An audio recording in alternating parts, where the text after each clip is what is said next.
Hey, thanks again for joining us here on the Gill Athletics Track and Field Connections podcast. So pumped and humbled for you to join us here once again.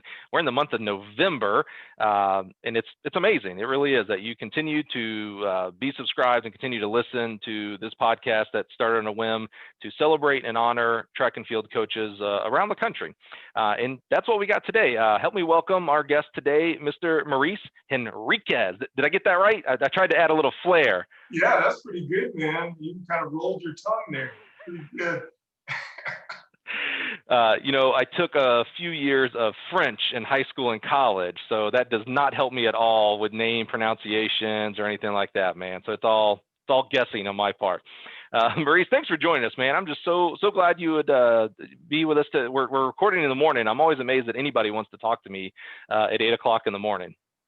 Well, you'll be surprised that all my athletes and my coaches, they're like, man, Coach Mo's calling me at 5:30 in the morning. So I'm always up early. And I said, well, then don't answer the phone. If you answer the phone, I'm going to talk to you. So that's a good, see, because I had to start. So I'm a 24/7 kind of work guy, right? Just kind of in my nature as a former college track coach and my other job before I came to Gill. That's just the way I operate. But especially when I started having kids, I had to really focus that, you know what, when I come home, like work can't come in, at least phone calls and stuff, right? Because, coaches, 5 in the morning, 6 at night, 7 at night, I had to realize, like, you know what, if you're calling me now, Mike Cunningham at Gill at 8 o'clock at night, there's nothing I can help you with at 8 o'clock at night. I can't ship you nothing. I can't tell you what's in stock. We can talk tomorrow morning. So right. I just stopped answering the phone. That's what it ended up being. It's like, all right, I'll just get your voicemail in the morning, my man. The only day that I don't wake up early is Sundays, and I always tell kids and my own kids, I got to charge my battery. You know what I'm saying? So that's when I probably sleep a lot on Sundays, just to get ready for the week, and yeah, because I really do believe in rest, and it's always that simple thing. Hey, I'm charging my battery today. Hey, that's important that you recognize that. Some people, and specifically, my whole life has revolved around coaches here.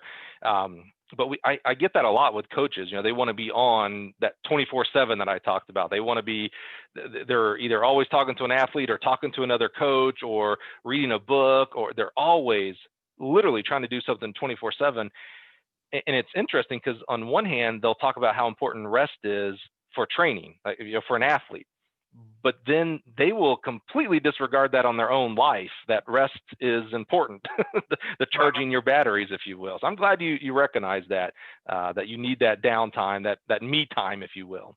Right. You got to model the behavior if you want your kids to follow you, so. Boom. That's it right there. Exactly. They're always watching. They're always And with social media today, they're always watching. Well, hey, this is pretty special. So, from time to time, we get fellow coaches or other dealers of ours that will nominate someone to be on the podcast. And that's pretty special. When you think so highly of someone that you would reach out and say, hey, this person's story needs to be told. Well, not only did you have one person nominate you, Maurice, you actually had two. And it was two really cool people. So one is a recent guest that we had here on the Gill Athletics Connections podcast, Mr. Quinn Pack from Colorado, from a beautiful Aurora, Colorado. We got to learn all about birding. That was the only reason I wanted to interview him. He knows this. I'm making fun. I was like, I just want to learn about birding. What in the world? Who does this? Why? And it made so much sense once we started talking. And now I'm like following him on Twitter just to see what his next bird capture is. Like I'm fascinated by it now. Like I'm looking outside to see what birds I've got, I told my wife, I was like, I'm not going to the zoo anymore. I'm going to hang out with Quinn. You know what I'm saying? He knows it, man. And this birds is just fascinating just to think. Another guy that also does this is Alan Versoff. He's the one that kind of started Mile Split out here. And he follows birds too, and so it's pretty interesting. Yeah, two people that are really into track and field and running are into bird watching. I mean, I've been in track for gosh, I'm old now, 25 plus years, 25-ish years. And I have never met someone who is also into birding. That's just, I love that uniqueness, man. I love that. So Quinn, when we were talking, he was like, hey man, one of my guys that I just, really bounce things off of, helps me, kind of whether it was decompressing from track or understanding why an athlete's doing this or not, et cetera, was you. And then I got, and these were completely separate. That's what I love about this. About a week late, maybe not even a week later, Miss Brittany Coker, she is the head coach down in Katy, Texas. What's the name of her high school? Gosh, I keep thinking of her dad's school, and it's not Cinco Ranch. Is she at Taylor? Taylor, that's it. Yeah, Okay. Katy Yeah. Taylor. Good memory. Thank you. Thanks for the save there. Kate, like I was saying, Katy Taylor, head coach Brittany Coker, who is was one of our guests, and just a phenomenal story, based a lot on her dad, Gary Dirks, who is very special in our heart. And actually, surprise alert, we will talk about Gary today as well. But Brittany reached out and said, hey, I've got a guy for your podcast. Super interesting. He was one of my dad's athletes. He's up in Colorado. You should reach out to him. And so shout out to Brittany and Quinn, both for nominating you. They must think pretty highly of you if two different people nominate you, man. I just thank you so much for being that type of role model and friend to people that they would nominate you to be on a podcast. I'm humbled, and two special people in their own special way. I literally could probably say that Brittany was born at the track. You know what I'm saying? And I'll talk about that as far as, knowing knowing Coach Dirks before Brittany was born. You know what I'm saying? And so before he had all this success, and he's a special part. And one of the big reasons why I coach is because of Coach Dirks in track and field. So, well, head back if you are on the your app right now for podcasts. If you search Quinn Pack or Brittany Coker, definitely invite you to check out those episodes if you haven't done so. But that was a great segue, Maurice. So let's talk about track and field. You're the head coach of Niwot. Am I pronouncing that right? Niwot High School. Yeah, Niwot. Yep. Niwot. I'm overstressing it. Niwot. It's just Niwot. Okay. And what part of Colorado is Niwot in? So it's right outside of Boulder. So I mean, it's about 10 minutes. Okay. So it's between Boulder and Longmont, Colorado. So it's really close. And if you blink, you'll miss it, because it's not a big area of Niwot. So as you're driving, you go down Niwot Road, and Niwot High School is right. Niwot Road, Niwot Circle, Niwot Lane, and there you are. That's it. It's truly, I think there's only one stoplight. Yeah. For real? Yeah, for real. Yeah. Oh, so it is small. I mean, so like how many people? You know what? I don't know that, but it's really not that far. There's one stretch of street, Niwot Road, and then there's a light that sits there. Wow. It's the 95th. Yeah, so it used to be a lot of farmland, and now there's development. So it's only been around since I think 73, 72. Yeah, that the school's been in existence. Yeah, that's short in today's world. Yeah. Especially when our age, when we're getting up there. You know what I'm saying? Like, I was born in 73. Hey, why you got to bring that up? I didn't bring that part up. I'm the host here. I'm not supposed to be talking about my age and your age. We're all just young people in this world. Here's the real fact. So you're born in 73? Yes. Okay, so I'm 76. First of all, I'm younger than you. So. Oh yeah. Second of all, at our age, here's the crazy part. People will joke around and say, we're 44 and 47. Yeah. We're old and we're getting ready. We're trying to think about retirement stuff. Man, here's the cool thing. We are at the starting line. Yeah. Honestly, 40 years, if we're in the 40 years old range, right? You probably at 47, no exaggeration, have at least 20 more years of coaching. Wow.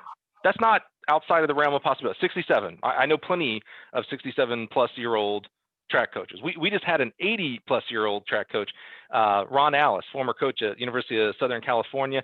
Gosh, I had a story for him. He Sarah Coco, it's a girl when I first got my head job. She ended up running 204 in high school, and she ended up going to USC. So really, and so Ron was her coach, and Walsh was the distance coach, and so I know Coach. So when I saw that, I was like, wow, I didn't put the connections. And when you said USC, I was like, yep, that was him, man. So It's a small world, man. So he's 80 plus years old. Brooks Johnson is 80 plus years old and is still coaching. So I'm saying 20 years minimum. You could go 40 years. Now think about that. How long have you been coaching today? So today, it's been since 98. So 22 years old, 22 years. Yep. You are, maybe we can say you're at halftime of your coaching career. Isn't that crazy? Yeah, it is crazy to think about it, man. And I purposely put the football analogy in there because we're going to learn of Mr. Maurice's football background as well. So he is at halftime. So if you're out there and you're listening, you're 40 something, maybe you're 50 something, and you think you're winding down your career, let me tell you, you've got a long time to affect people's lives in positive manner. So we're still just getting started at our age, my friend. Yeah, that's awesome.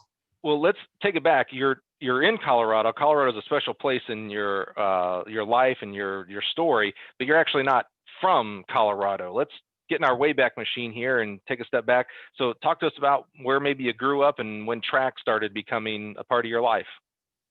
Yeah, so I would say that I was born in Toronto, Canada. So both of my parents were born and raised in Jamaica. So shout out to Jamaica out there. And so I moved to, they moved there, was born, lived there till I was 9. And then they decided to move to Texas. It was either Texas or Florida. And so we moved to Houston. And then I was there. So I grew up playing soccer, that was the main sport that I played. And if you know, a lot of Jamaicans play soccer.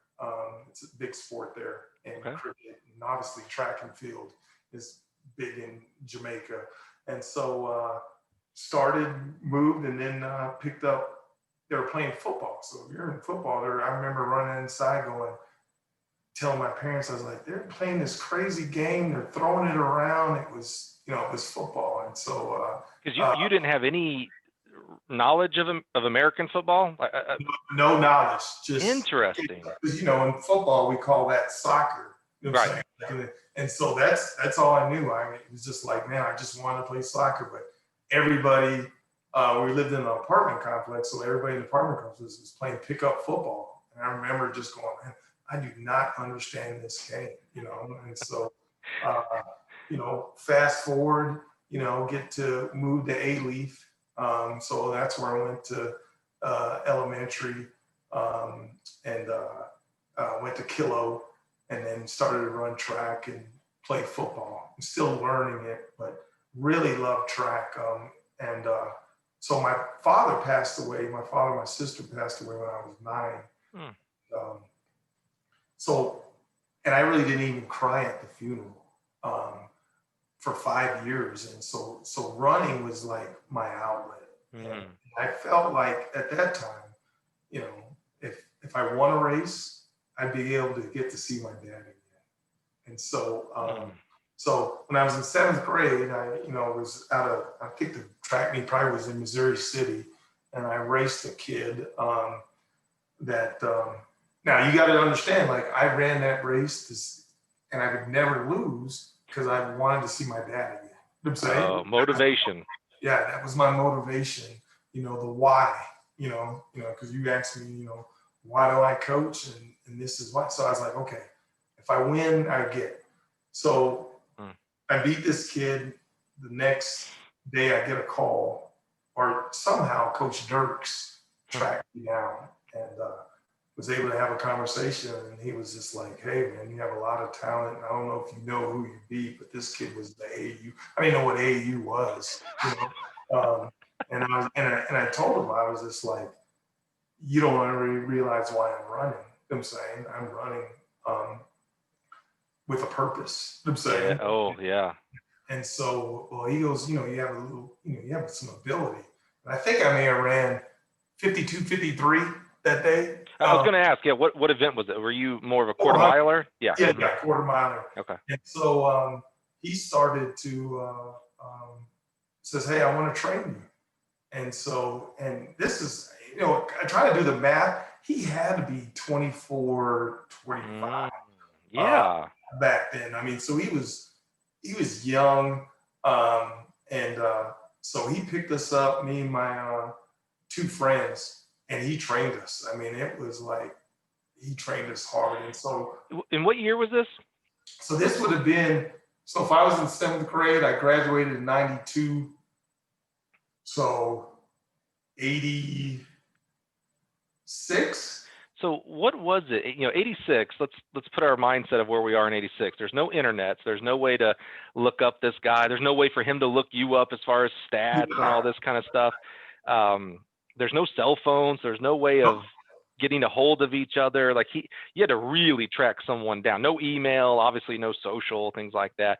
What was it about him reaching out to you that, you and mom were like, oh, okay, all right, I guess you'll train my son? Yeah, I just think that it's so funny.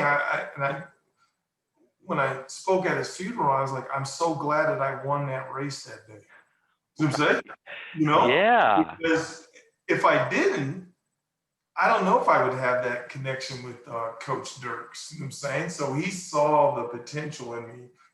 My form was horrible. I was just running. You know what I'm saying? But he didn't know the story. I mean, he didn't know. I mean, later as we had conversation, he figured out, right.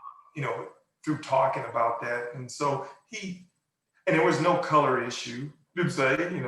I can talk about my two other buddies were African-American and Coach Dirks is white, and there was no color. You know what I'm saying? No issue about that. He just wanted to help, and he did. And so I always remember that of like, man, I went on and went to Hastings High School. Still played football and still ran. And all during the summer, I'd run with Coach Dirks, and he would travel. I mean, we would travel around the country. And I still remember we ran the 4x4 against Track Florida. And we didn't lose a race all year until we got to the national meet, and we got second. And they ran like 3:13 at 15 and 16, And I'll never forget that getting second, because that's the only time that we lost the 4x4. Wow. And he just made us just so mentally tough about running. And to this, when we went to Texas relays in 2007, he was like, "Oh, I got something to admit to you." And I was like, "Man, you guys were crazy. You would do anything I said." And I was telling these kids at Simple Ranch, I was like, "Man, I had these kids and they used to run." And he used to make us run a 600, and we had to run 50 point at the quarter mark, And he goes, "Man, I don't try that stuff. These kids are too smart. They won't do that." You know what I'm saying? But you guys, y'all just did it. I asked y'all to do something, y'all just did it. And so he always told me, it's like, hey, if you're not experimenting as a coach, then you're really not coaching. And it's so true, to go back to the girl, Sarah Coco, who went to USC and ran. It was after the state meet. We, she ran 2:07 or 2:08 to win the state meet. And so I was like, you know what? I'm going to try this negative split, And so I was like, I want you to come around in 70 and then kick hard. She ran 2:12 by herself. So I was like, man, this stuff actually works, And so then I was like, we rested 4 minutes, and I was like, let's do it again. She ran 2:12 again. And then I'm sweating, and I'm going, I can't believe she's doing this, And so I was like, let's do it one more time. And then she finally ran 2:13. And I was just like, wow. And I finally admitted her just not too long ago that I just made that up, that working out. And I was just so impressed that she was able to do it, because I was just like, wow. And the girl that got second that year ran 2:12, and she just did it 3 times, 4 minutes resting. Right.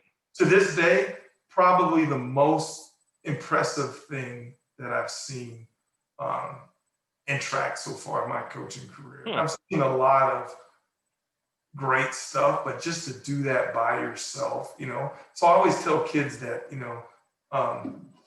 need a PR in practice. You shouldn't be surprised when you go to the meet. You put the work in. And that's one of the foundations that Coach Dirks taught me as an athlete and as a coach. It was just like, hey, if you prepare well, you'll get results, so you shouldn't be surprised. Yeah, he was really good. I think, my experience with him, with that experimentation. However, with a real solid of, I will listen and ask questions of anybody and everybody. He was famous for, I'm gonna say, badgering other coaches. Hey, so what do you do? What do you do here? Why do you do this? And always, I could always tell when he's doing it, back of his head, he's just listening to it all, putting it all together, like, oh, I could try that with this athlete. He would take that and then go experiment with it. So he had a great attitude of that kind of both and. Yeah. And then, so in 03, when it was my first stint at Fairview High School. That's Boulder. I work for Boulder Valley School District. I'm an attendance advocate, but they're so close together, but I coach for St. Vrain. And that's where Niwot is. But I called him up, and I was just, because I feel so great that I was able to thank Coach Dirks for what he did for me, and too many times that people don't get to say thank you.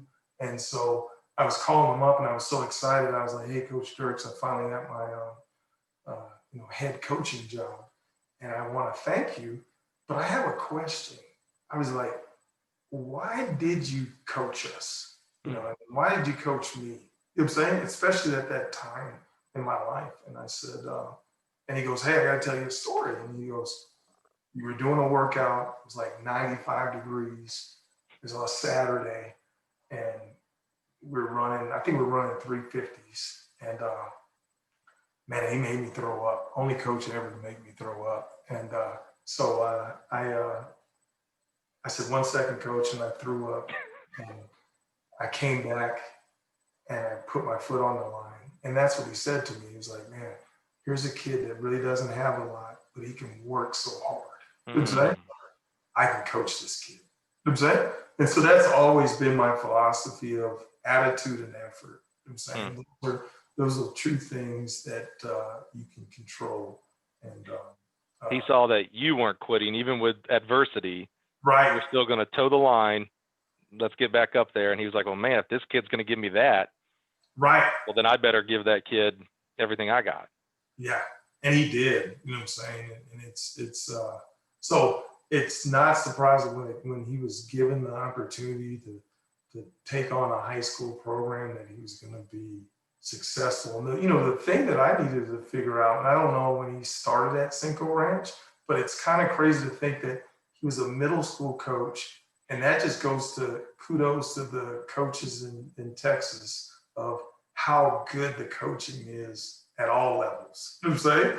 Oh, yeah. That he was in middle school and I was getting that type of coaching was unbelievable.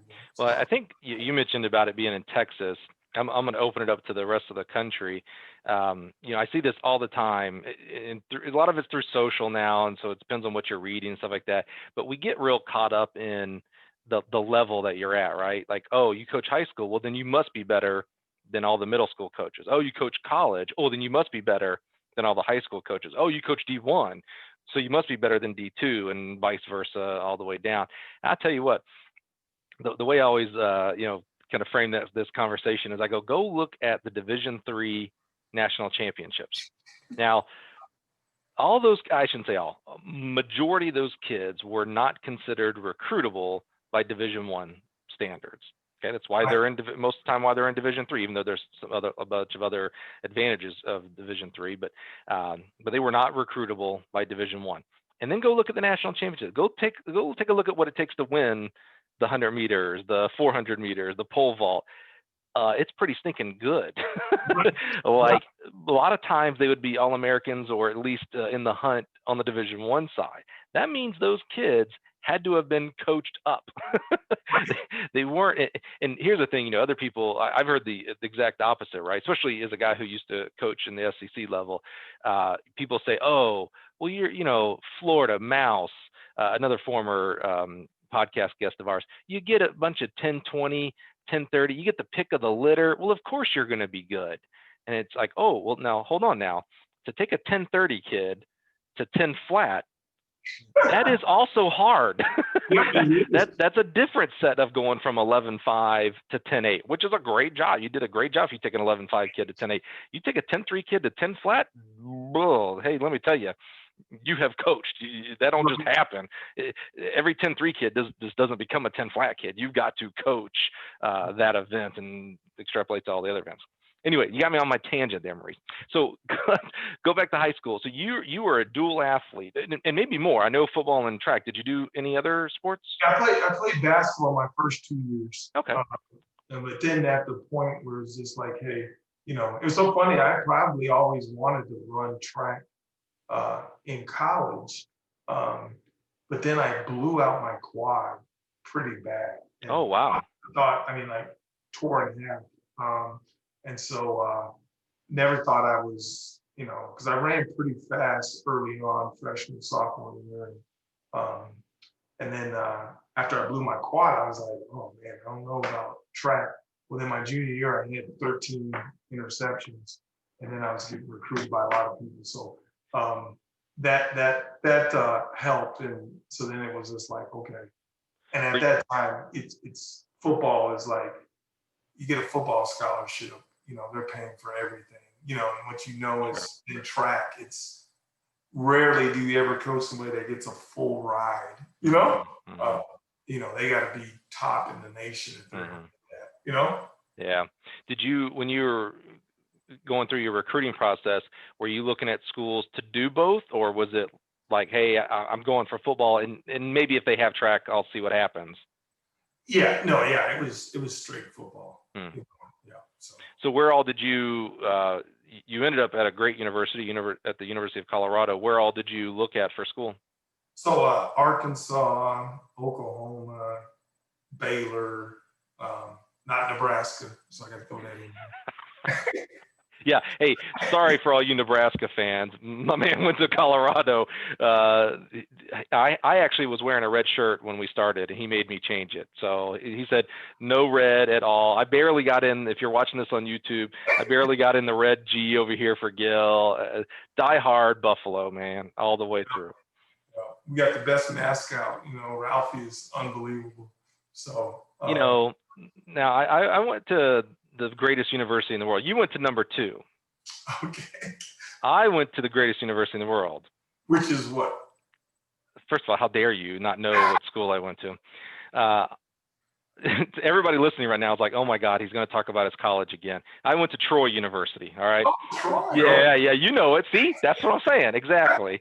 It ain't it's not USC. It's not Texas and TCU. It is Troy. And everybody goes, oh, you went to Troy. Like, oh, okay, that was legit. Like, I went to school with Osi Umenyiora and DeMarcus Ware. Those guys were in the same. Oh. Now, full disclosure, I didn't play football, so it's not like it's not like I played with those guys. I was coaching track and watching them on the football field. Like, holy crap, they're good. But yeah. Sweet, I'm a big Cowboys fan, so I love the Cowboys. So. And DeMarcus went to Denver after. Yeah. Colorado. Yeah. See, make all the connections here. Exactly. Yeah. So you ended up choosing Colorado, though, University of Colorado. Now, I'm interested. So why Colorado versus more of a school closer to you? You talked about Baylor, which we love Baylor. That's a great school. I mean, why all the way out there? If you ever had the opportunity to meet Coach Mack, unbelievable human being, and so my mom, like I said, I was raised by a single mom, and real strong faith, and I let her choose what school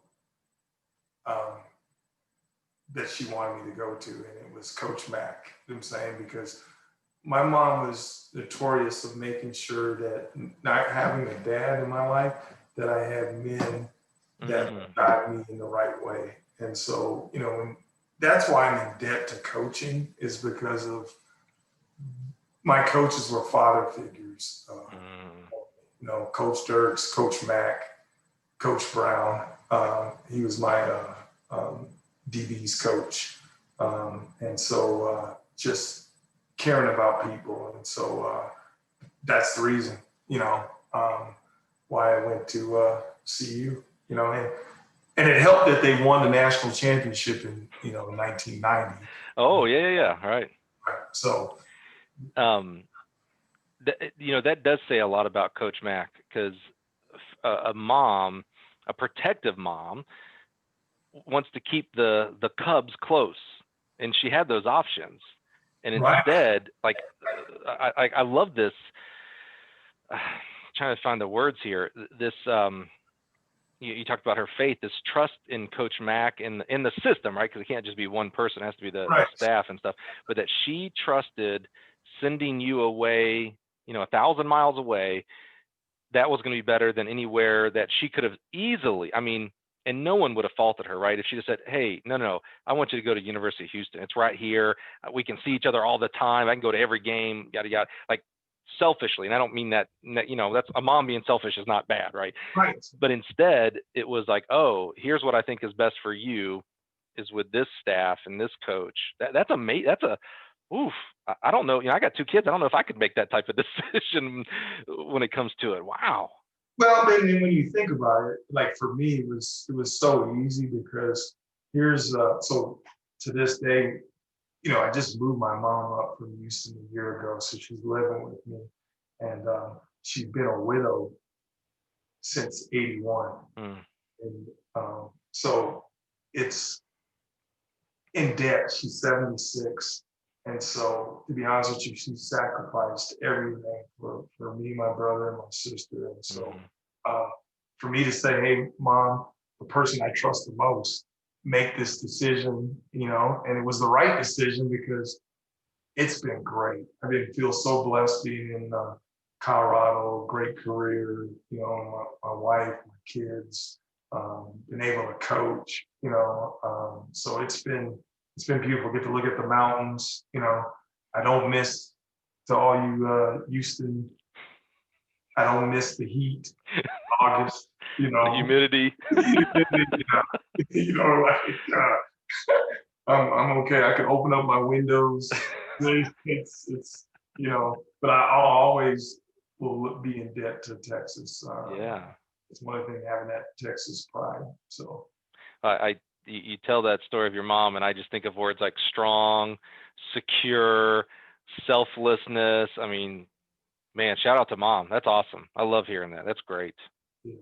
And then, you know, just you know, when I go back, it's like, you know, sometimes, you know, I just celebrated our me and my wife's 18th anniversary yesterday, and I married somebody like my mom.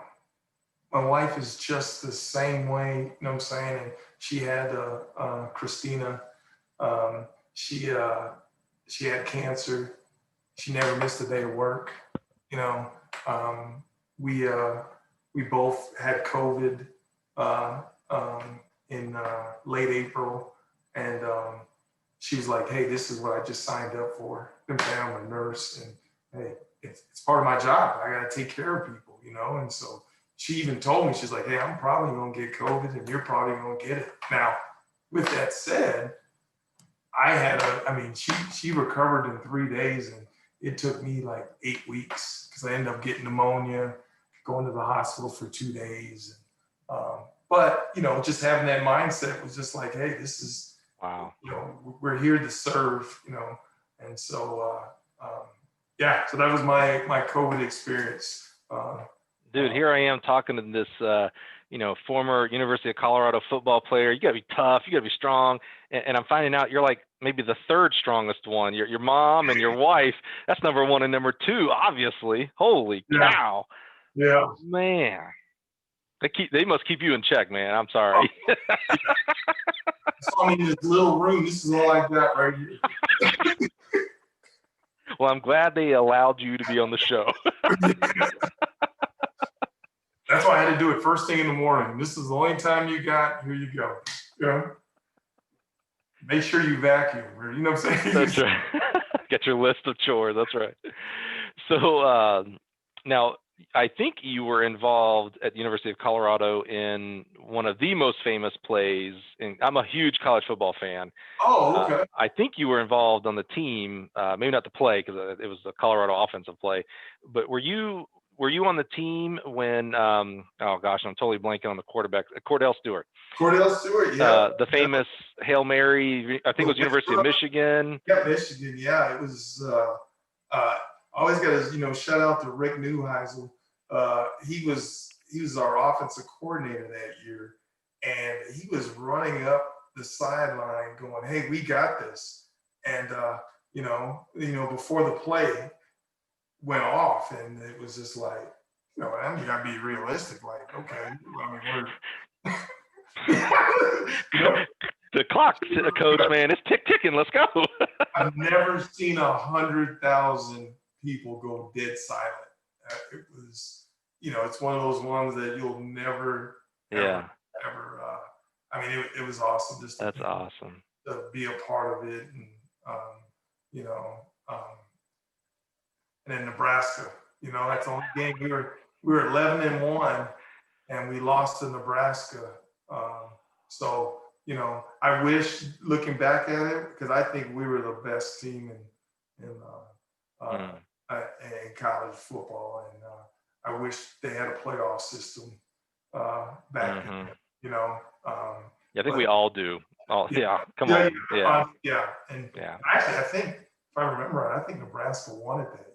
Was it? If I remember right. Yeah. So you guys went 11-1, and Nebraska was your only loss? Yep. And about 2 years ago, I think it was 2018. I think it was the 2018 season. Troy beat Nebraska in football. So go Troy. We have quickly turned this away from the Gill Athletics podcast to the Troy Trojan podcast for all my fellow alums out there. Yeah. So let's steer this back to track. So you obviously played, you were DB, I think, for Colorado. Did you do any track at all in college? I ran one indoor season my freshman year, but it just, I never ran indoor because in Texas you run. Oh, right. Yeah. And so it was different. And also running on a 200-meter track indoor, was different. And so, my main focus was football. So I just ran one indoor season. And, I mean, it was fun and exciting, but just wasn't what I thought it was going to be, And so just strictly, just playing football. So what were you thinking for career-wise? What were you studying? What did you think you were going to end up becoming professionally?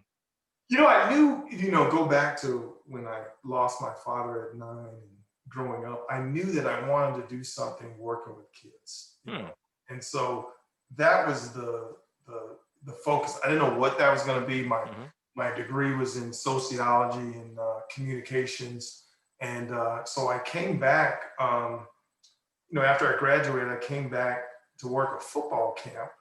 CU had a football camp, and Sean Embry was like, "Hey, why don't you come back and coach at the camp?" And so I did it, and I was like, "Man, this is fun." I never thought about coaching before, so I coached football, and then I went back to school, and I was gonna, they said like, "Hey, you should get into teaching." So I was gonna be an elementary.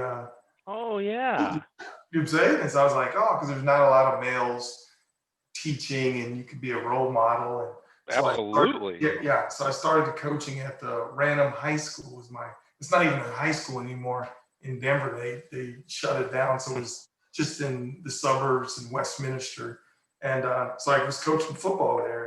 And then I left there and went to Denver North. And Denver North is one of the oldest schools in the metro area.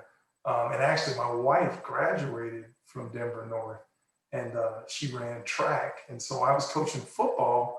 And so the football coach was like, hey, they need some help, coaching track. And I was like, all right, I'll help. I know a little bit about, Coach Dirks taught me a lot. So I was like, hey, so I started to coach track, and then she was coaching. And so it's a crazy story. You didn't know her?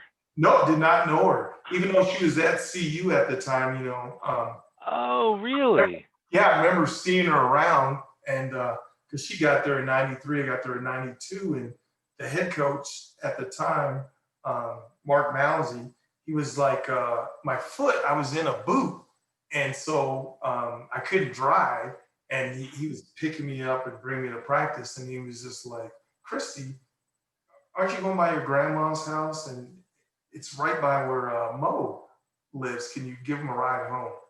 So she gave me a ride home, and we've been together ever since. So wow. After practice, yeah.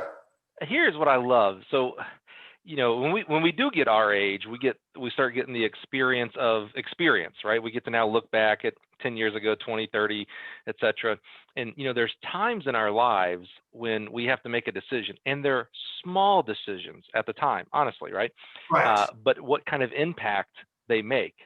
So, you had a decision to run track or not, and, Gary's decision whether to call you or not, those kind of things, right? Here, she could have not given you a ride home, or, someone, coach could have asked someone else to give you a ride home. But because of that ride, a marriage was born, and we know you just celebrated your 18th year of marriage. That is amazing, all because of a stinking car ride, because of a boot, by the way. Yeah, so wow. So it's crazy. So we're at her, and she only coached 1 year, and then that was it, because she was just like, this is not me. And so and I continued to coach, and then 2 years later I went up to Fairview, and I was coaching football, and then started coaching track, and then was trying to do both of it for a while, and then really just fell in love of just coaching. It's just like, in football you have to have a great team, but in track you can go to a track meet, and you can win some races, you can lose some races, but you're going to leave a track meet with some success. Either you lose a football game or you're not. And so, and you get what you put into it. So it's a fascinating, and then it's co-ed too, and so I really just, you get what you put into it. And so, so you can have the team aspect, but then you also have the individual aspect too. And so, started to do that, and it's just so much of a part of me. And but while I was doing that, I was a probation officer, to go back to that. So it's just funny how things happen. So I took a kid in. I was living in Boulder, and I had space for a roommate, and this kid was 22 at the time, and so I rented out the room to him. Come to find out, he was on probation, and so his probation officer used to just call and check up, and I was just like, and I didn't know anything about probation, so I was like, oh, what is probation? Because I've never been in trouble, and it was like, well, it's a little bit of, my first question was like, do you carry a gun? Because I didn't want to do with anything that carried a gun. And so they're like, no, you're kind of like a mentor, counselor. You check up on people, and there's a little bit of court, and just got really interesting. I was like, well, how do you get in? And he says, well, it's a hard, it's a competitive field. You got to volunteer. And so I volunteered. So, and then I was like, man, this is great. Get to work with kids, get to mentor. And that's how I became a probation officer, because of this kid that I took in. Wow. Now, full disclosure, this young man was on adult ISP, and right now that I know now, I wouldn't have an adult ISP living in my house. You know what I'm saying? Because he was really, but at the end of the day, it was just like taking a kid in and helping out. Because to me, he was a kid, even though he was 22 years old. Right. Kid. So I had this great career of probation, and So I was being a probation officer, and it literally was coaching. So I considered myself a life coach because it was just like coaching kids. Like I always say that you can coach a kid to run a mile or a 400, but can you coach a kid about life? You know, and I feel like track and field, sports in general, but especially track and field is putting that foot in front of the other. You know what I'm saying? Being self-motivated to get up and do it on your own. You know, you can PR every day. You know, and so those aspects of it is why I'm so intrigued with it. And so it really went hand in hand. So I talk about like I've had a lot of success in coaching track, but a lot of it is just working with people. You know what I'm saying? Finding out what motivates people, you know, having a purpose, you know what I'm saying, communicating that. And so it's been fascinating, man. The probation work, working with adolescents, and no, I really don't want to work with adults. You know what I'm saying? It's all been around kids. Yeah. And so did you mentioned, you told us about your father and sister having passed away at such an early age. I think I heard you say you had a brother. Yep.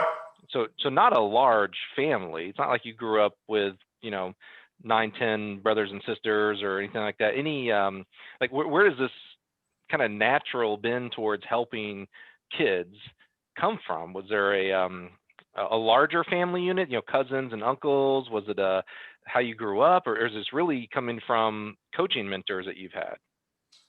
No, I think it just starts with my mom. I mean, you know, to go back and full disclosure, when I was 9, my father killed my sister and her boyfriend committed suicide. And so right then, I remember my mom was like, hey, we're going to go to Texas, me, you, your brother, your sister, it was my niece at the time. And we're going to, with God's help, we're going to make this work, you know, and that's all we had. So, I mean, when I say starting from scratch, citizen, green card, everything, you know what I'm saying? And we went there and it was just tight, you know what I'm saying? And my brother, we're a year and a week apart. He made it to the law enforcement. I said the NFL of law enforcement. He's an FBI agent. Oh, yeah. Yeah. And just to think about like, yes, this tragedy happened, but it doesn't define you. You know, you have total control on what you want the outcome to be. And as long as you have people around you that pour into you, then you can accomplish that. And so that's how I kind of look at things in life of surround yourself. We're a community. And, you know, after doing this, man, your family, Mike, you know what I'm saying? You know, Coach Dirks is family. You know, we put in there, are you blood related? You know, we share a lot of stuff in common. And, you know, I feel like after today, I'm going to know you. I feel like I can pick up the phone and call you. Yep. And now I know I can call you early in the morning because you're up. Remember, I may not answer. Right, there you go. If you answer, you're going to be in for a conversation. That's it, man. I love it. I love that, you know, I'm going to say in today's youth, but, you know, working with kids back in the day, it's youth in general. Very easy to give up, right? I mean, when you're a 12, 13, 14, 15-year-old kid, you know, even the slightest setback seems like a mountain because that's your whole world at that point. You don't know what work and relationships and, you know, life is about, right? So what a great example. I mean, I can't imagine a much more, I'm gonna say negative thing to have happened than what happened to you and your family. I mean, this ain't stubbing your toe here. This is big time stuff at such an early age. And yet you were not only able to overcome that, you were able to flourish. I mean, you're flourishing as a husband, as a coach, as a mentor. So what a great example. You're talking about lead by example for kids when they have things and they think they're in the insurmountable, the world's ending type of thing. You're able to step in and say, hey, let me tell you about real world. You got a decision you can make here. You can let this crush you, or you can take this path over here and grow from it. Yeah, and you just nailed it, man. You're good, man. Because that's That's exactly what it's about. You know what I'm saying? And don't think for a second that young people are not watching you and how you respond. You know what I'm saying? And so for me, I watched how my mom responded. You know, her response, you know, was instilled in me. You know what I'm saying? Of like, hey, there's two coins. We can sit here and feel sorry for ourselves and feel sorry. Like, yeah, I miss my dad to death. Man, I'm 47 and I miss dearly. But I'm not going to let that situation define me. And so, and so in recruiting coaches or people to coach with me, I want coaches that love kids. You know what I'm saying, and know that it's not about winning. And we're not even talking. We don't even address Niwot and the accomplishments, because at the end of the day, it's not about that. Yeah, it's the end result. But if you pour into kids and love them up, you know what I'm saying, you're gonna have success. You know what I'm saying, and it may not be success as far as winning, but be successful in life. And for me, that's what is important. You know what I'm saying, and so I will continue to coach for that reason. And if it comes to the point where I'm just chasing championships, then I'm done, because it's not about that. That's not why I get up and go to a track meet or go meet a kid at the track. When I was doing probation, we had and you'll appreciate this. I told the kids, I was like, hey, if you can run a 5-minute mile, I'll go to the judge and argue that you get off probation early.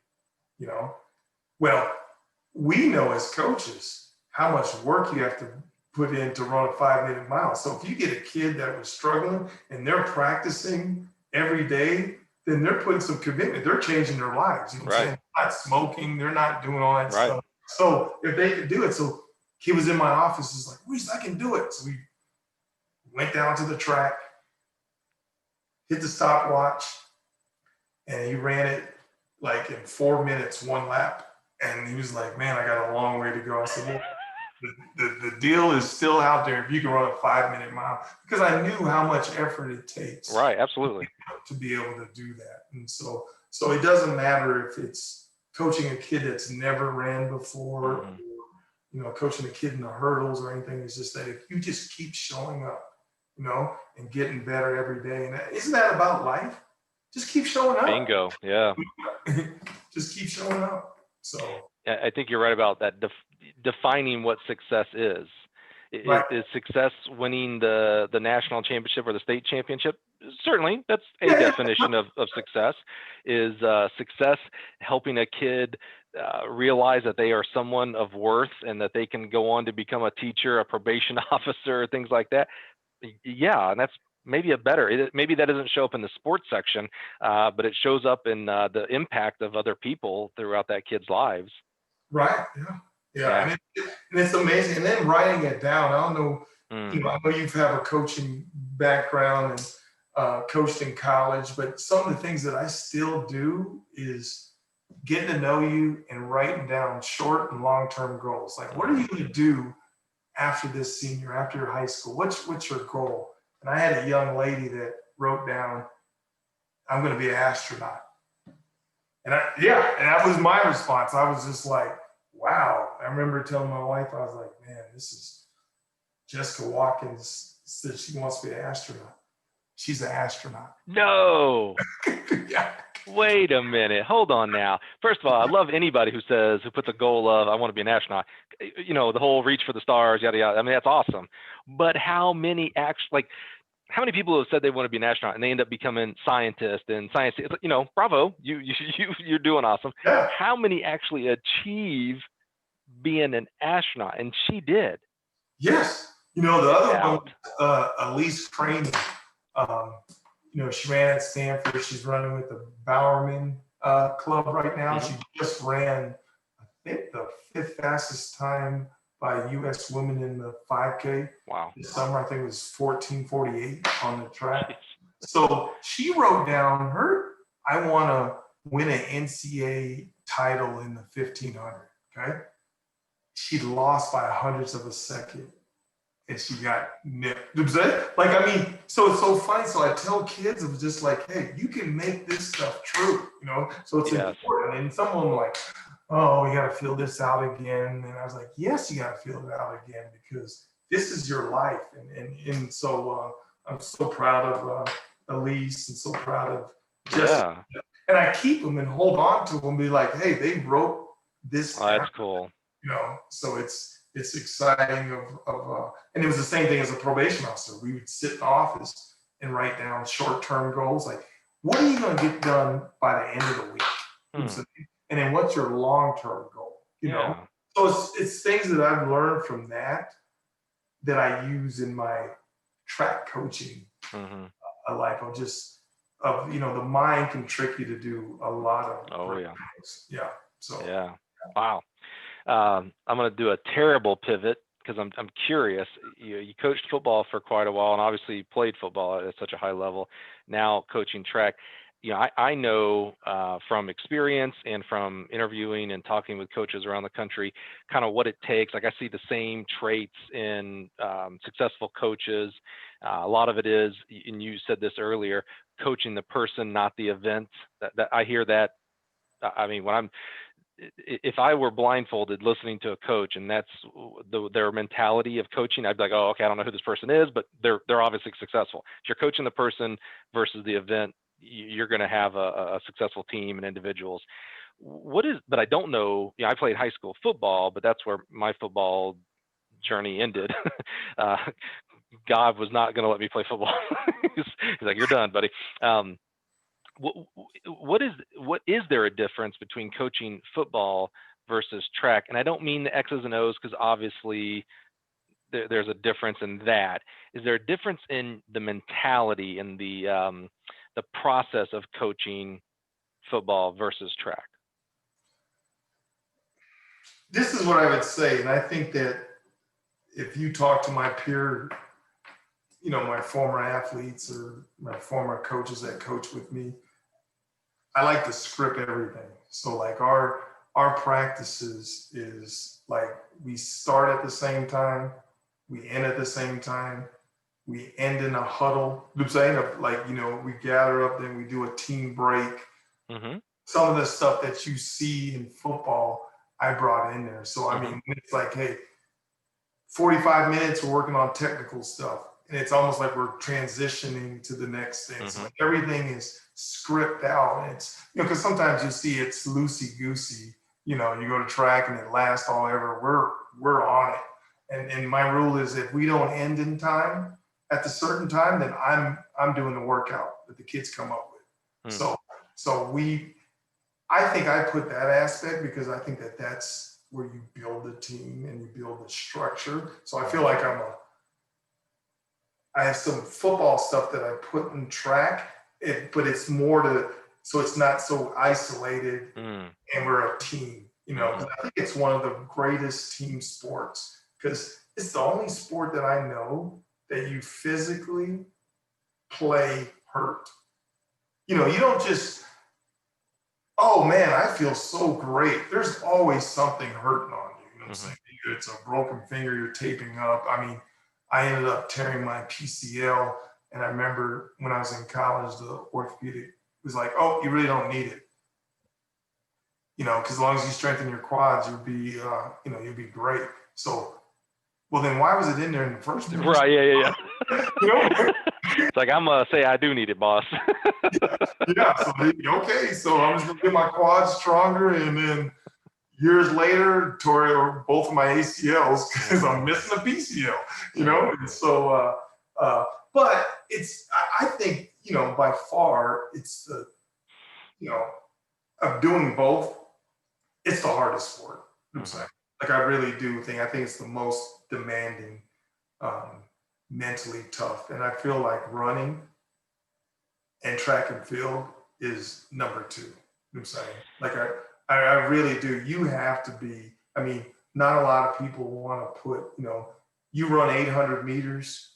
Yeah, first 600, you probably feel great, but that last 200, you know, same thing with the quarter, the last 50, you know, don't even want to run the 400 hurdles. You know what I'm saying? Mm-hmm. Like, so that's a grueling event, and same thing I'd say about cross country of running.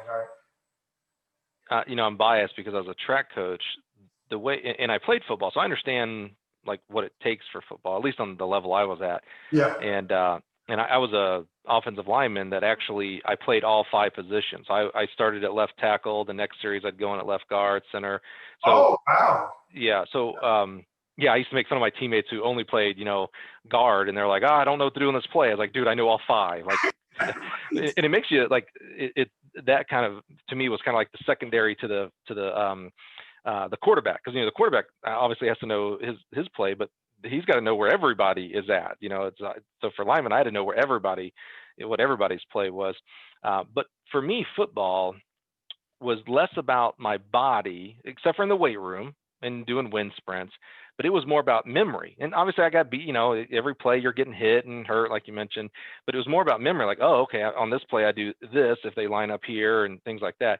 Basketball, and I don't know, I'm not a big basketball fan, but having watched some things, it seems very similar. Like, oh, okay, on plays, you're going to do this, X, Y, and Z. Right. We're going to do wind sprints. And of course we're going to lift in the weight room. Track, and it may just be maybe I'm over grandiosing what track is. I don't think I am. Every day on the track, you're trying to change the body in a physical way, like every day. Yeah, you're trying to do something. You're trying to fatigue it in some way and then recover it, and it's just a continuous loop every day. There is no, you'd mentioned, I can't remember if it was in our pre-interview or before or after we hit record. You're like, hey man, if you can't run and turn left, I can't really help you. Like that's our play, right? For the general amount of track and field, run and turn left. Obviously there's some more nuances with hurdles than of course field events and such, but there are no plays to learn. There's no playbook. It's okay. On Monday, I'm going to do this because that's going to help this part of recovery. I'm going to do this because it's going to help on this part of the race. It's always changing the body. It's really human performance coaching, not sport coaching, if you will.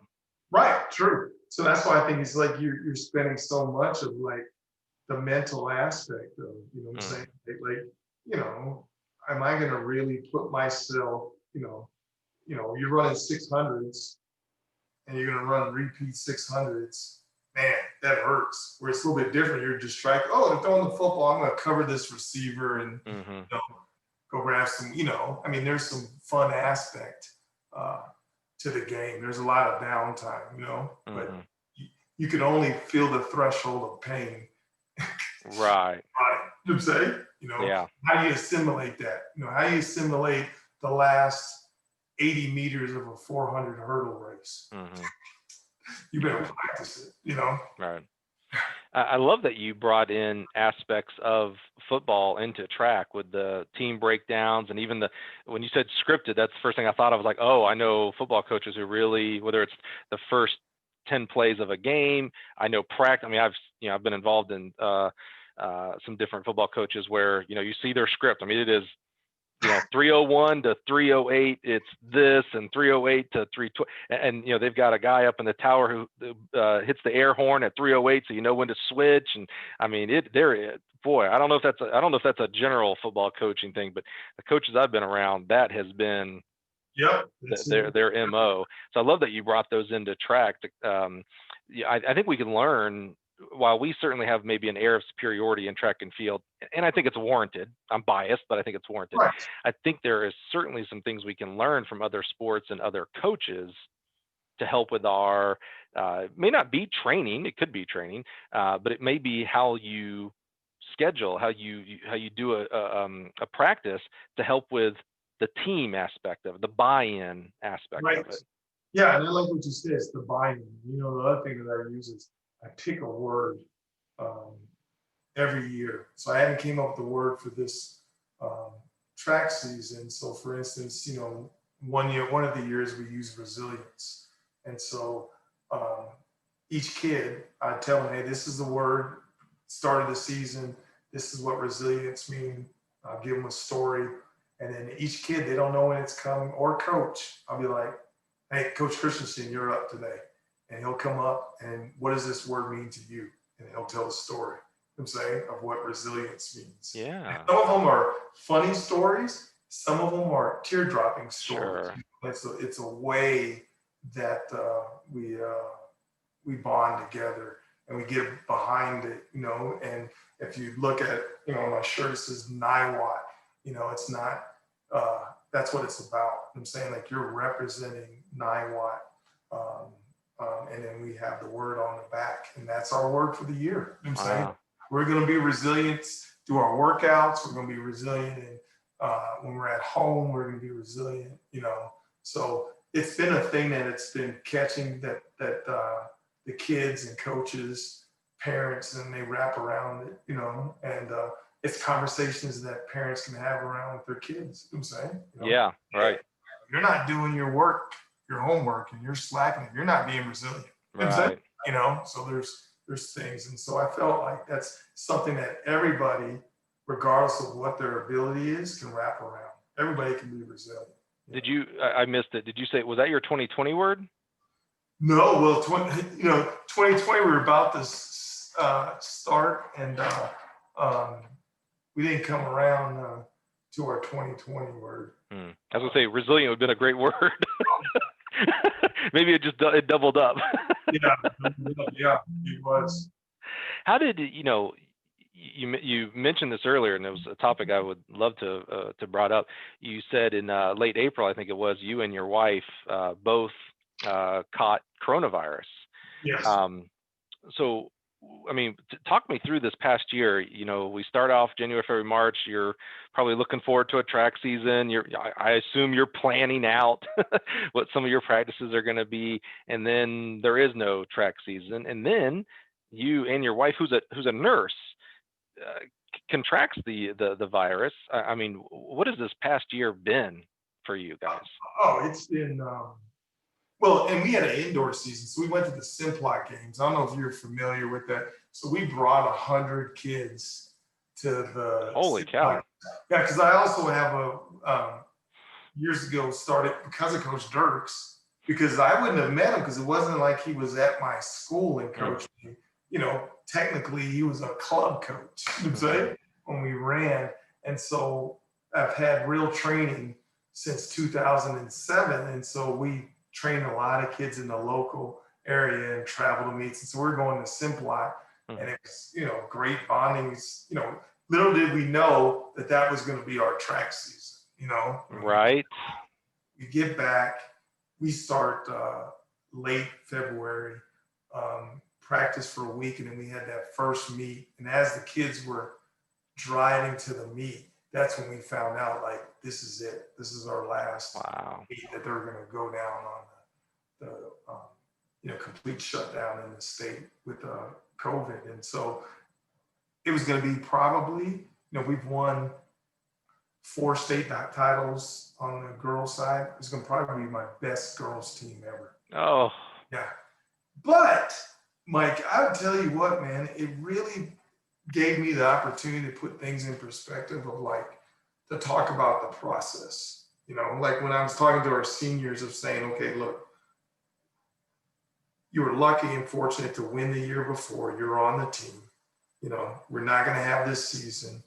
But does that mean that you don't continue to work? I mean, are you running for the prize? Are you running because of the process? And for me, are you coaching because of the prize? Are you coaching because of the process? And so what I found out was, it was like, you know what? I'm coaching because of the process, and the main reason is that, I can sit there and say that was our best team ever, and no one saw it. And I'm okay with it. You know what I'm saying? Because I know how much work that they put into it, and they were looking for it. And don't get me wrong, there was a lot of seniors around the country that was disappointed. But a quick reminder, like, it really teaches you balance. You know what I'm saying? Because you can get so invested in it. It was just like, no, we have to do this, we have to do this, we have to do this. No, we can continue to work to get better. So when we're given that opportunity again, we're ready. And so kudos with that. I want to just give a shout out to our head cross country coach, Kelly Christensen, Daniel Bloom, one of our assistant coaches, Tim Galdine, Nick Harris, all our boys and girls. They just won. I'm assistant for cross country, and we just won the state meet on Saturday. No. Yeah. Wait. I cut you off. Did you say boys and girls won state? Yep. Back to back. So this is 3 years on our girls' side and 2 years on our boys. And so during this whole COVID, these kids didn't stop. They continued. Right. And the motto, kudos to Coach Christensen, was like, hey, when we get the opportunity, we're going to be ready. And so they were ready, man, and they seized it. So there's two choices we're going to make. Either you're going to get better, or like us adults, we're going to gain weight during COVID. You know what I'm saying? And so there's a choice that you can make. And so there's some kids that chose to seize the opportunity and continue to work, and there's some kids that didn't. And our kids, they continue to work and they trust the process, and then we're rewarded. You know what I'm saying? This past Saturday, and it was great. It was great to see, because I knew of just being in the day to day and of how much work that they put in, and it was awesome to see these kids. So give us the secret, because you're dealing with 16, 17, 18-year-old kids, and they just had a track season taken from them through no fault of their own. Right. Easy to get into a woe is me, what does it really matter type mentality. As coaches, you're trying to keep them staying focused on the process. Hey, we're going to have a cross country season. If you do X, Y, and Z, we have a shot at winning the cross country season. There had to be some kids, and maybe a general feeling of what does it matter? There's no guarantees we're going to have a cross country season. This could be taken from us too, coach. Why should we even do this? Yeah. Well, eventually, I think what the selling point is eventually there's going to be a point where you're going to have an opportunity to show that you put in all this work. And we didn't know. You know what I'm saying? I mean, things are still, it's going up and down, and we're in football season. I hope they finish the season, may not finish the season. We're fortunate that there was a lot of restrictions. I mean, just for even us to be able to practice, take the temperature, do all the signs. I mean, it was a lot of effort to get the kids to where they're at. So it was super rewarding, not only for our head coach and for even our AD. Man, our AD worked. I mean, because with this whole COVID thing, it changes day to day. Day to day. Yeah, day to day. And for our AD, Mr. Joe Brown, we have to provide opportunities for these kids. It's needed, And I think that was the thing, is kids need us as coaches to provide those opportunities, and for them to trust in the process. Like, hey, you know what? Because there were some kids that were like, you know what? I don't think we're going to have that prize at the end, so I'm not going to put those efforts. So yeah, there are some kids. So it's not like we're 100% of kids that just bought into like, yeah, I'm going to train my butt off. And maybe we have a season. But isn't that about life, though? You know what I'm saying? Like, there's no guarantees. Right. I was just about to say no guarantees, right? And so you got to put your best effort in front of you and continue to work and continue to do that. And so that's what we did.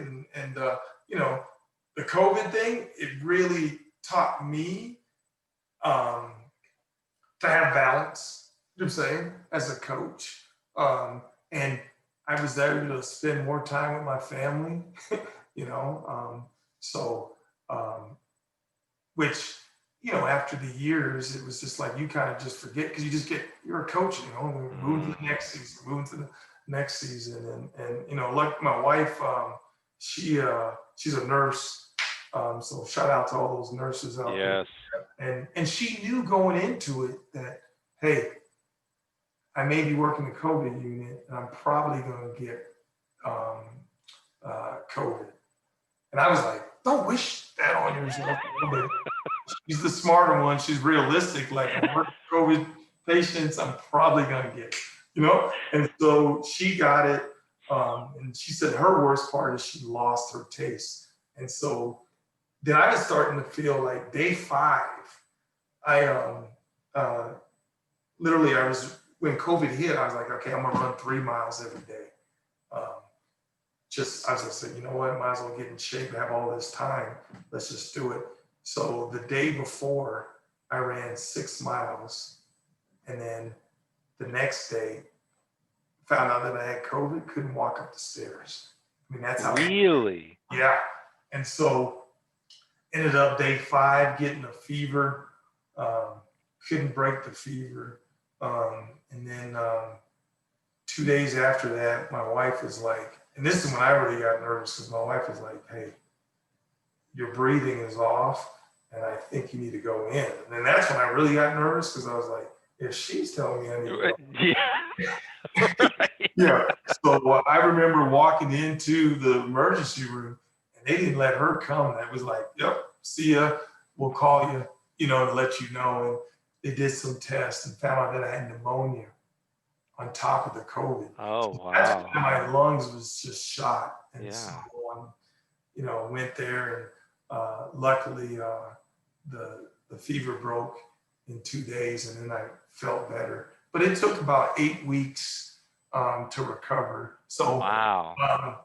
I just ran a 90-minute run because the kids, our distance kids, they go on long runs and they're like, Coach Mo, you gonna run? I said, I only run 3 miles. And I was just like, it's mindset. So I was like, all right, I'll do it before the season's over. So 2 weeks ago, went out there, put on my headphones and got my 90 minutes in.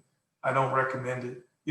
Not if you're 240, don't run 90 minutes. I don't understand. I could do that. You said a 3 mile run in 90 minutes, right? That seems. I can do that. I mean, I don't know why you're bragging about this, man. Come on. Hey, I want you. Now here's the challenge, Mike. You got to run 9 miles in 90 minutes. Look, man, I'm all about challenges. A couple years ago, I did the 100 push-up a day challenge. Oh, wow. Yeah, I picked February though. It's very purposeful. It's like I'm only doing 28 days, man. I love challenges. There is no way this is not accepted at all to do 9 miles in 90 minutes unless I'm in a car, and it's not happening. It's not happening. At altitude too. At altitude. Yeah. Oh, yeah. Right. No, I could have all the advantages. You say downhill, and I still wouldn't do it or be able to do it. So not happening. Hey, you mentioned something earlier, and if you're watching on YouTube, you can see his hat. You mentioned your R.E.A.L training. Tell me about this club and what does R.E.A.L training mean? Are you don't come off as the arrogant guy who's saying like this is the R.E.A.L training. If you're not doing this training, you're not doing R.E.A.L training. So I don't think it's that. What is this? So what it stands for is responsibility, is the R, education, athletics, and leadership. And so, the whole concept behind it is it's about creating kids, young people with character. Like you're really teaching these principles, you know what I'm saying? And so, I mean, just the other day, I just talked to a mom. She's like, my daughter, she's a part of the club and she's struggling in school. And so she's like, she respects you, Coach Mo. Can you have a conversation? Of course. You know what I'm saying? Like, it's, not one letter means more. So athletics and running shouldn't be the most important thing. You know what I'm saying? It's a part of it, and we should, and everybody has value, you know what I'm saying? And so, and a part of it was just, having my probation background and working with young people was just like, what can we teach through sports or just through kids in life? And so that's where the R.E.A.L training is because that's what it's about. It's not about how fast you can run or how far you can throw the football or, oh man, I can shoot lights out from 3-point. You know what I'm saying?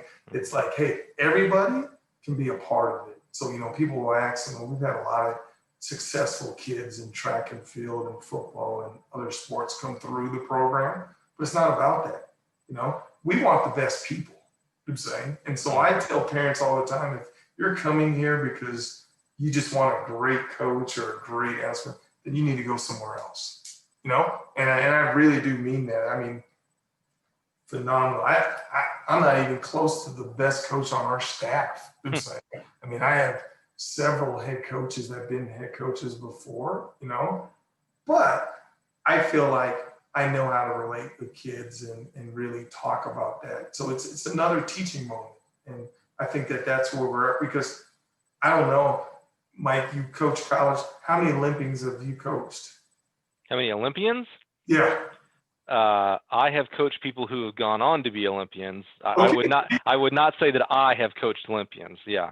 Okay, so that's awesome. So if you've coached, like, I haven't had that opportunity. You know what I'm saying? So it's not like one of those things of like, hey, like, oh, I'm coaching so I can be able to coach kids. And so, yeah, that just started it and it's grown. And so now, and then it's a community. So Quinn, you talk about Quinn is starting up real training in where he's at now. And so, Quinn is into it for the right reasons. Oh yeah. And it's obviously when you speak to him of just thinking about like, hey, he's into it for the kids, he's into it for the sport. And so how can we create a community that have that same vision and that's going to love up kids? And so that's what about. So some people will be like, joking around, like, is that fake training or real training? And then they ask, and I stop and tell them like, well, this is what this means, And they're like, oh, cool. Like, it's not just about, because you wouldn't just go real training. Oh yeah, that's a track club or a running club. Right. Like what it's about. So there's no tryouts. Yeah, you said something there about it. It's a community, and that's like when you ask, Olympians and stuff. So I coached Trey Hardy, who became an Olympian in decathlon at Mississippi State, and for a small fraction of the time, I shouldn't say a fraction of the time, I have had some influence over, I shouldn't say over, with young man, well, he's not young anymore, he's an old guy like us, Justin Gatlin. Yes. But in the sense of what you talked about with community, if we were to use Trey as the example, so I coached him for a year or whatnot at Mississippi State. However, his high school coach was part of his development. I'd say that high school coach also helped Trey to become an Olympian.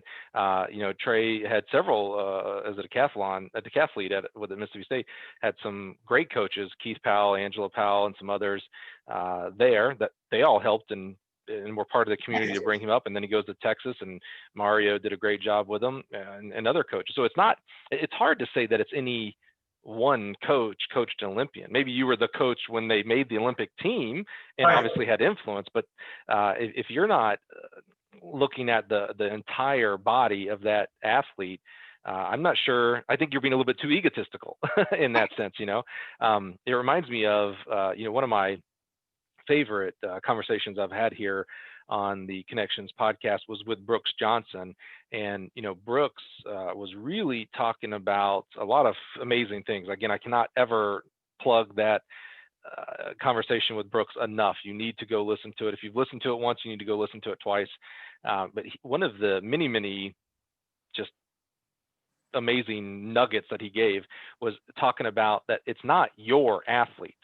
When people say, well, my athlete did this, and you're part of an ecosystem here. That athlete has to, first of all, has to have genetics. So you didn't have anything to do with that as the coach, right? But also you as the coach, and this is where I'm leading with you, is let's say you're the greatest coach in the world and everybody you coach becomes an Olympian. That's awesome. However, who poured into you and who pours into you today as a coach? Where do we've talked about, amazing coaches like Coach Dirks and Coach Mack on the football side. Today, what is professional development look like for you? Who are you? Everywhere from USATF and USTF CCA classes to people like Quinn, where you bounce off different ideas. Where are you at on continually becoming a better coach? I think it's just communicating with our local coaches, like Coach Roberts, he's at Lions. He's won, I think he just went in the Colorado Hall of Fame, and he just won 18 championships, state championships, Wow. track and cross country. He's phenomenal, I'm saying, as far as, but he's doing it for the right reasons. So I think for me, I surround myself with coaches that love kids, that will pour into it. And some of them are really technical, I'm saying. There's a Steve Kuiper who runs a Cara youth club, and then he has, coaches high school and does that. He works with the kids from their babies all the way up. I'm saying, phenomenal coach. He's coached everybody, but developed them all the way through, and really cares about the character piece. And so it's a community. I got to be honest with you. I don't have any USATF certifications. There's still some stuff that I use from Coach Dirks, I'm saying, that I still was just like, it's like my bread and butter, workouts. But I just think it's a community. And so with the R.E.A.L training, we've been expanding. So we're in Pueblo, Fort Collins, and it's really just having a community that love coaches and sharing ideas and sharing information. On our team app, we put so many videos on there, so anybody can do it. We should be in mentorship, I'm saying, and mentor other kids and mentor other coaches. And so that's actually how me and Quinn met. Was we were doing the Great Southwest, and I used to be the Colorado chair. And so I think I took a year off, and he stepped in and did it. And my first conversation was just like, it's been so hard to get high school and club coaches. So I'm a high school coach and I'm a club coach. And I try to get along with everybody.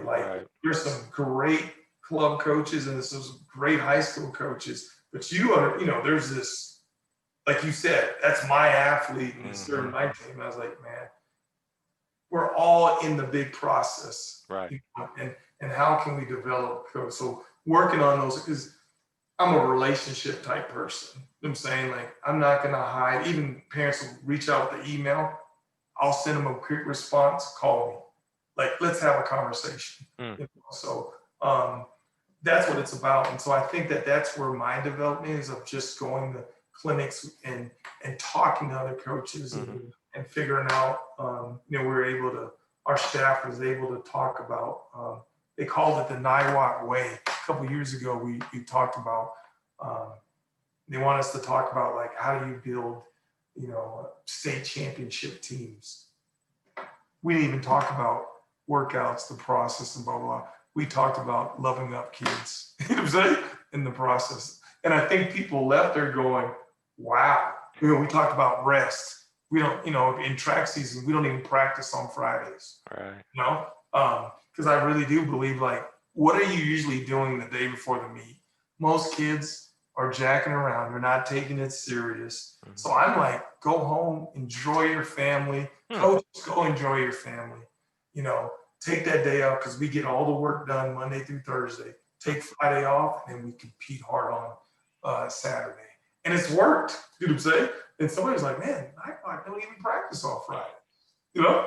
Because rest is important. That's interesting, because I think some people would say 6 days a week and 7 days a week and things like that, and a lot of that is, some of that I should say is control. Oh, I know what the kids are doing, etc. You almost take the opposite approach to that, and it's Fridays are, so if you got to meet on Saturday, a lot of people maybe would do on Friday, warm up, of course, maybe do some handoffs. That's kind of a traditional, from what I've seen. You're saying, hey, we're going to get it done Monday through Thursday. You're about to be at a track meet all day on Saturday, so go Yeah. home to your family, your friends. Maybe you got to do extra studying, whatever you got to do, and be ready for Saturday.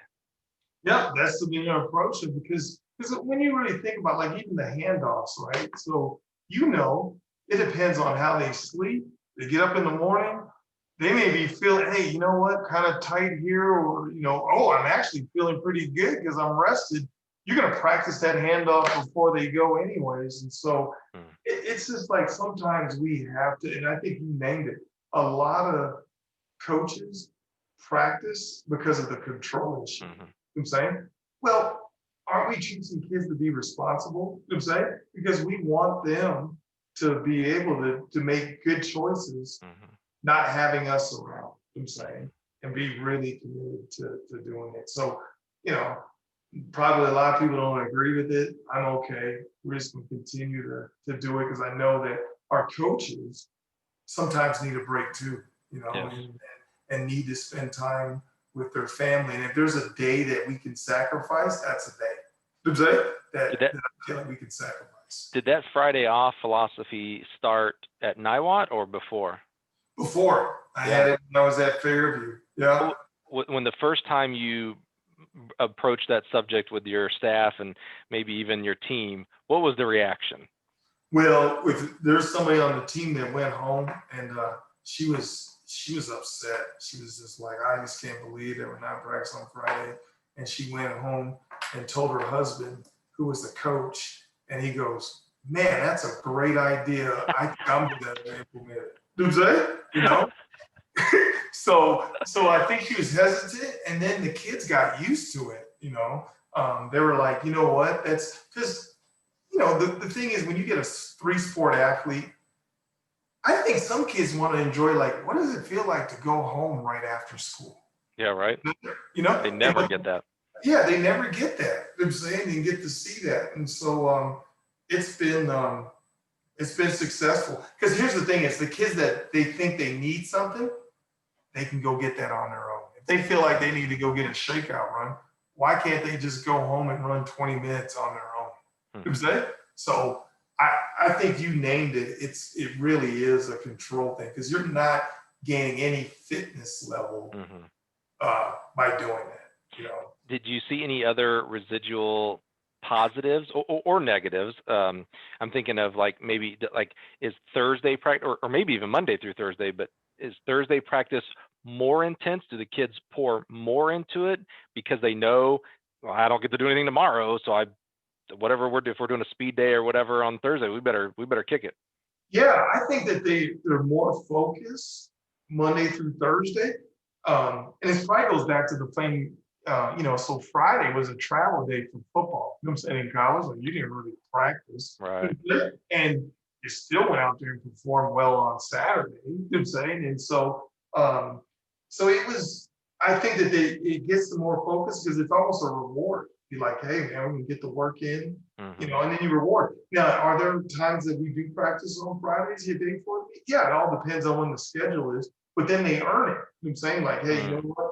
We didn't get our handoffs in, we didn't get this in, we didn't get this in. So guess what? We're practicing on Friday. So it made the kids like they look forward to it. And then it's like, schedule your dentist appointment. Schedule. Oh yeah, right.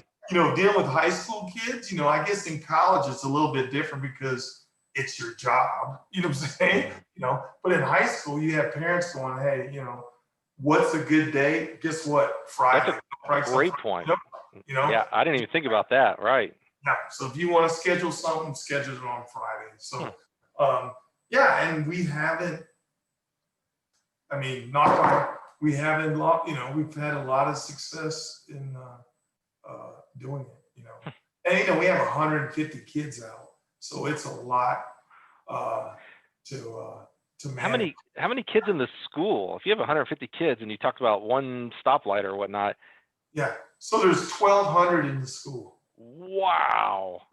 Yeah. So it's not like, when you think down south, like my high school in Texas was 5,000, So at Hastings, so it was a lot of kids. So here it's crazy that we get so many kids out. It's the biggest program, track and cross country, in the school. You're 10% of the school. Yeah, that's what somebody said. It's funny. You're a numbers guy, man, because that's what our AD's like. Hey, you got 10% out for track. Yeah, every 10th kid you see is on my track team right there. Yeah. How many does the football team get? That's a generally large population. They've been struggling. We just got a new football coach, and they've been struggling for years. And so we're by far, I think right now, maybe 40 to 50 guys. Oh, interesting. Yeah. See, you talked about 1,200 kids, and you went to school in Alif at 5,000 kids. My high school was 500 kids. Wow. Yeah, 500 to 600. And we had maybe 40 kids on the football team. That's why it was interesting. That's amazing. Yeah, that's a struggle. Yeah, it's a struggle. And man, football is a numbers game. Yeah. It's like, so hopefully, the kudos to our new football coach. He's a phenomenal throws coach. Oh, nice. Were you on that search committee? Yes, I was. You're like, what else do you coach? Nothing. Well, then you ain't getting the job. Yeah, he's phenomenal. And that's one of the things that the two events that we've been struggling, at Niwot is the throws. And it's cool because, football guys, because our program has been struggling in football wise. And so we don't they don't come out, and so hopefully with him coming on board, we'll be able to develop that and pole vault. So we don't even have pole vault mats because it's such an expensive deal. And we have a club, Pat Manson. Oh yeah. Yeah. So Amy and Pat, so Mia trained with me because she can sprint too, man. She would have been a great decathlete. I mean, she could probably run 54, she'd long jump 19 feet. Yeah. Wow. Yeah. You never saw it because all she did was pole vault. Yeah.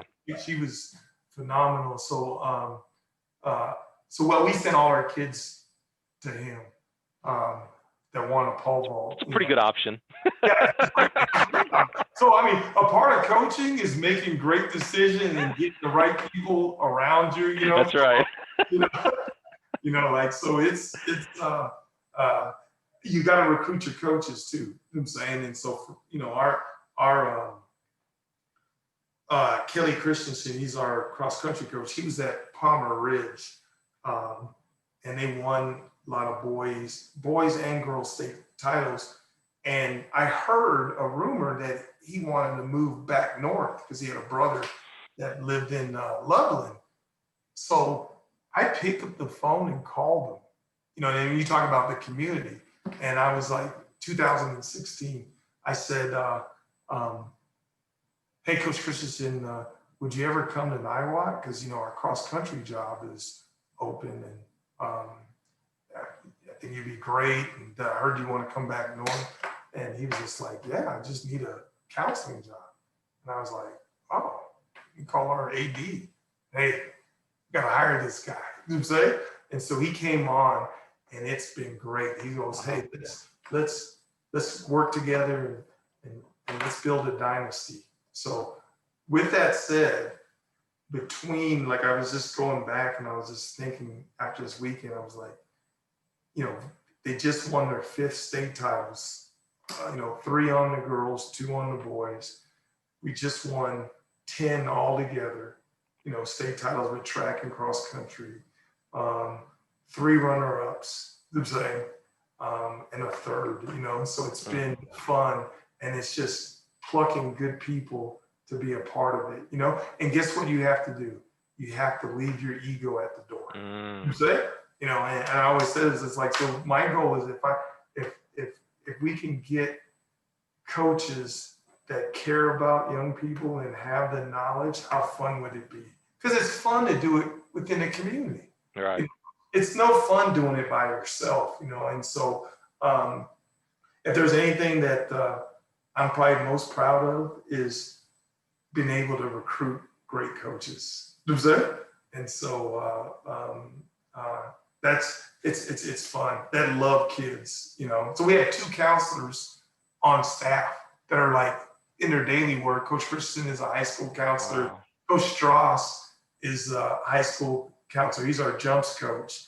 And his wife, this is when you know you're getting old, his wife ran for me at Niwot. I was like, hey, you should come coach with Coach Mo, you know? And I was like, wow, man, I'm getting old, you know? So Well, hopefully I don't have grandkids come back and be like, hey, yeah, Coach Mo is still there. Is he ever going to leave? you will. You're going to be that guy with the walker. You are. How about, I'm going to say it this way. I hope you are, because of the positive influence that you have. And Maurice, you know, honestly, as we start to wrap up here today, you know, just learning about your journey, I think we hit the nail on the head when we talked about the word community. You know, I just hear about people that have poured into you, from your mom, starting with the stability of that family right there, the mom, you know, her influence over where, and more importantly, who you were going to go to college for, you know, to coach you and stuff. Coach Dirks, I'm just amazed that he saw you and was like, oh, I got to coach that kid, or at least got to attempt, you know, like I got to make contact with him and his family. And then from, you know, the support system of your wife, from your health, and being able to coach, and then this recruiting of coaches. I love that. You know, we sometimes we get on here and we talk a lot about X's and O's of coaching. I try to steer away from that, because there's so many resources on how to coach a long jump better, how to coach a shot putter better, etc. But learning about the people is such a special treat, and to just learn this about you and know that how evident it is that you are making such an impact on the youth of Niwot in that area. I mean, that's something real special, man. Kudos to you for real selflessness in that regards. Well, like I said, it's a community, so it's not just me. It's a collaboration of and it's great to be in a community, and that's with Boulder Valley, all the schools in Boulder Valley, you know, Fairview, you know, I coached at Fairview and Niwot is just really great people that really care about kids in the state, I'm saying. And so it's been a blessing, man. I think that I've got a lot more out of it than what kids may say that they got out of it. You know, I look forward to it. You know, it's not a job. One of these days, I'm going to be able to get a job at Walmart, and that would be a job, and be a greeter, you know, because that's on the bucket list. You know, I want to do that. You know, you would be the greatest greeter I had ever met. I would never shop. I'd just be sitting out there talking with you. I'd never get into the store, man. Maurice, thank you so much for joining us, man. This was a lot of fun. It's real evident why Quinn and Brittany would think so highly of you to nominate you to be on the show, and I'm just so glad we were able to connect and to make this happen. No, I'm honored, Mike. It's been great, man, and keep doing this, because I think that this message of why we coach and the reason why we coach, because I think sports get a bad, you know, sometimes a negative spin to it, and this is it, man. Like you truly are changing lives, you know. And so if it wasn't for all my coaches, Coach Cheeseman, he was my free, you know, high school track coach and my football freshman coach, and you know, shout out to him. Is just that, you know, that's why, you know, it's relationships. And so for you to do this and have this platform, you know, I'm excited and I'm honored, because I want to honor those every coach, you know, anybody that works with young people and gets a chance, you're making a big difference, you know, and you are truly saving lives. Yeah. So Coach Dirks, I know you're looking down, man. Thank you. Just thank you for investing in me at a time that I needed a father figure. So thank you. That's the greatest example of the positive impact, the positive power of a coach right there. You talk about defining success through everything Coach Dirks did. this is the most successful part right here, helping a young man and helping other young women that he coached become more positive impacts into the world. That's where his legacy drives the most. It's not just who he coached, it's who those people have gone on to coach and work with. It's a magnitude of what a real positive impact can happen. And that's what Coach Dirks did. And that's what people like you are doing. And that's the greatest gift you can have. That is success right there. Yeah. And Coach Mack, you know what I'm saying? I Yeah. got one last story to just tell you Please. that, and it was so funny to go back to that Miracle and Michigan game. So after the game, or maybe the following Monday, he was just like, "Hey, I need you to come talk to me," you know, and because I was just coming off of an injury, and I said, "Okay, Coach, I'll come by." Well, I didn't. So then Tuesday, he was like, "Hey, Henriques, didn't I tell you I needed to meet with you?" So we go, and so I met with him that next morning, and we were talking, and he said, he told me, he was like, "Hey, if I had to rank my guys on my team," and you mentioned a couple, Cordell, Westbrook, and you know, we're loaded. He's like, of guys that have the whole package, you know, character, off the field, on the field, da, da, da. He's like, "You're in my top 5." You know, he goes, "I'm not gonna lie to you. I don't know if you're number 1 or number 5, but you're in my top 5." And it was the right moment to say the right thing to me. You know what I'm saying? Because I was like coming off of an injury, wasn't feeling good about myself. You know what I'm saying? Just, you know, having a lot of self-doubt. And so if you don't think what a coach says matters, it matters. And so to all those coaches, my last thing I would probably want to get across is, you know, your words mean a lot, you know, and you really have to pour into kids and find those kids where you think that are drifting away and say something to them. So that's it, man. You know, Positive impact right there. You've made a positive impact today, Maurice. Thank you so much for being with us today. Yeah, thank you.